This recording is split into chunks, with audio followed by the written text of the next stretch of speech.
संजीव अपने दोस्तों राघव और प्रतीक के साथ बियर बार में बैठकर बियर पी रहा था। संजीव आज बहुत खुश लग रहा था। अरे यार, आज की पार्टी में तो मजा आ गया।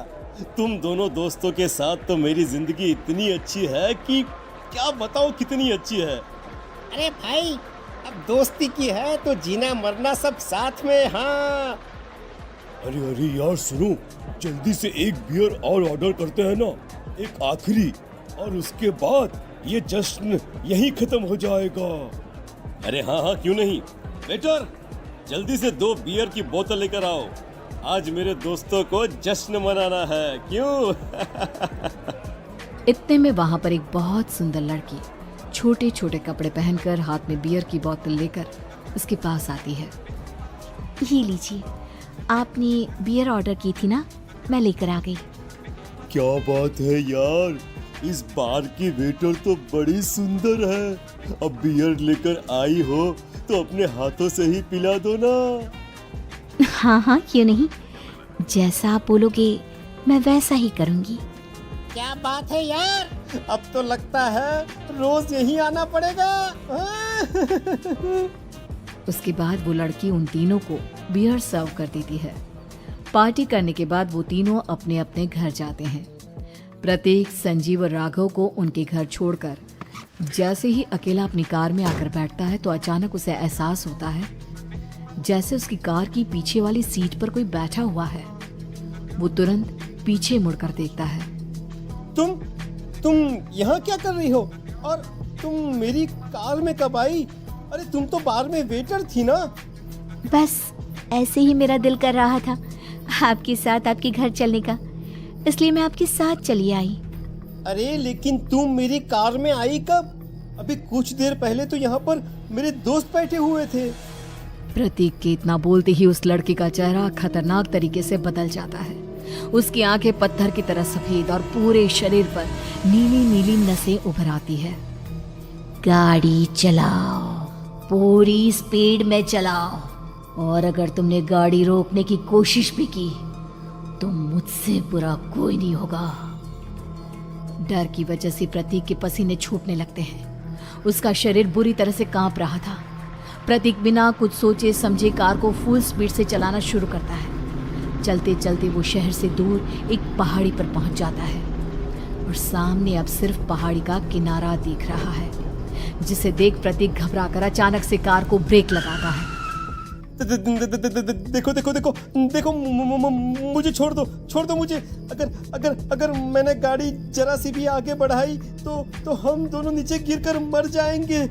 ये तो तुम्हें पहले सोचना चाहिए था ना। अब कुछ नहीं हो सकता।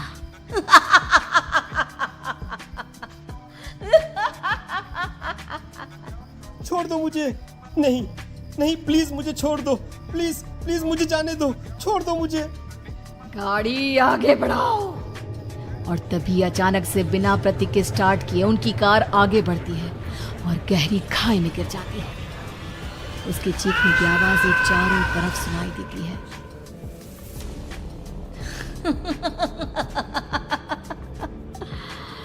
तुझे मारकर मेरे कलेजे में जल रही आग को थोड़ी शांति तो मिल गई, लेकिन अभी ये कहानी खत्म नहीं हुई।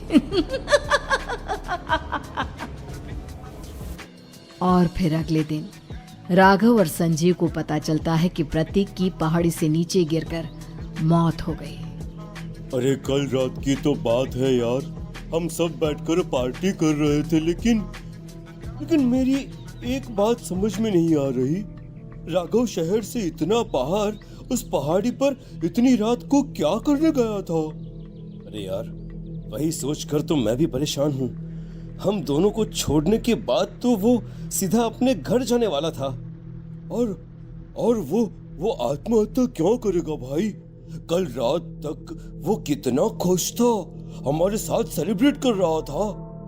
हाँ, लेकिन पुलिस ने तो यही कहा है कि प्रतीक ने अपनी कार को जानबूझकर पहाड़ी से नीचे गिरा दिया और आत्महत्या कर ली। अरे यार संजीव, मेरी तो कुछ भी समझ में नहीं आ रहा है। चल ठीक है, अब मैं अपने घर जाता हूँ। Okay, bye. राघव अपने घर में अकेला था। दोपहर का वक्त था। तभी दरवाजे की घंटी बजी। कौन है? अरे 1 मिनट रुको, अभी आता हूँ। राघव ने जैसे ही दरवाजा खोला उसने देखा कि सामने एक बहुत खूबसूरत लड़की खड़ी हुई है। कौन है आप और यहाँ किससे मिलने आई हैं? देखिए ना, बाहर बारिश शुरू हो गई थी, मेरी गाड़ी खराब हो गई है। आपका घर नजर आया तो सोचा कुछ हेल्प ले लेती हूँ। क्यों नहीं, आइए ना, आइए आइए। मेरे कपड़े पूरे भीग चुके हैं, क्या आपके पास टॉवल मिलेगा प्लीज? राघव अपने बाथरूम से एक टॉवल लाकर उस लड़की को देता है। थैंक यू सो मच, अब मैं चलती हूँ। अरे इतनी क्या जल्दी है? आप चाहे तो बारिश रुकने तक यहाँ पर रुक सकती हैं। हाँ। लड़की ने पलटकर राघव की तरफ देखा। नहीं, मुझे जाना होगा, मेरा काम बाकी है। और वो वहां से चली गई। उस लड़की के जाने के बाद राघव अपने बाथरूम में नहाने के लिए गया और जैसे ही उसने बाथरूम में देखा तो उसका टॉवल वहीं पर लटका हुआ था। उसने टॉवल हाथ में लिया तो देखा कि उसका पूरा टॉवल खून के धब्बों से सना हुआ है। अरे अरे ये क्या? ये टॉवेल तो मैंने उस लड़की को दे दिया था। ये वापस मेरे बाथरूम में कैसे आ गया? और इस पर ये खून के धब्बे कहाँ से आ गए? राघव ने आईने में देखा तो उसकी गर्दन पर एक बड़ा सा चाकू का कट लगा हुआ था जिससे खून बह रहा था, जिसे देख राघव के होश उड़ गए। हाँ, अरे ये क्या? मेरी गर्दन इतनी ज्यादा कटी हुई है और मुझे दर्द भी नहीं हो रहा है। ये क्या हो रहा है मेरे साथ? राघव घबराकर बाथरूम से बाहर आया और अपना मोबाइल उठाकर उसने संजीव को फोन लगाया। संजीव जल्दी से मेरे पास आ जाओ। मुझे लगता है कुछ बहुत बड़ी गड़बड़ है, जल्दी आ जाओ। उधर से आवाज आई, लेकिन वो आवाज संजीव की नहीं बल्कि एक लड़की की थी। कुछ अजीब नहीं हुआ है, बस तुम्हारी मौत तुमसे मिलने आई थी और तुम्हें मार कर चली गई।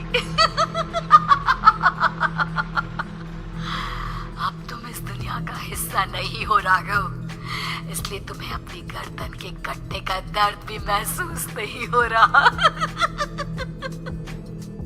नहीं, ऐसा नहीं हो सकता, ऐसा नहीं हो सकता। कौन हो तुम? तुम्हारी मौत। अब संजीव के पास खबर पहुंचती है कि राघव ने अपने ही घर में चाकू से गर्दन काटकर आत्महत्या कर ली। ये सुनने के बाद संजीव के होश उड़ गए। वो पसीने से तरबतर हो गया और एक अनजाना डर अब उसके दिल को सताने लगा। संजीव के साथ ही उसका एक छोटा भाई राजीव भी रहा करता था। अपने भाई को इस तरह परेशान देखकर राजीव उसके पास आया। अरे भैया, क्या हुआ भैया?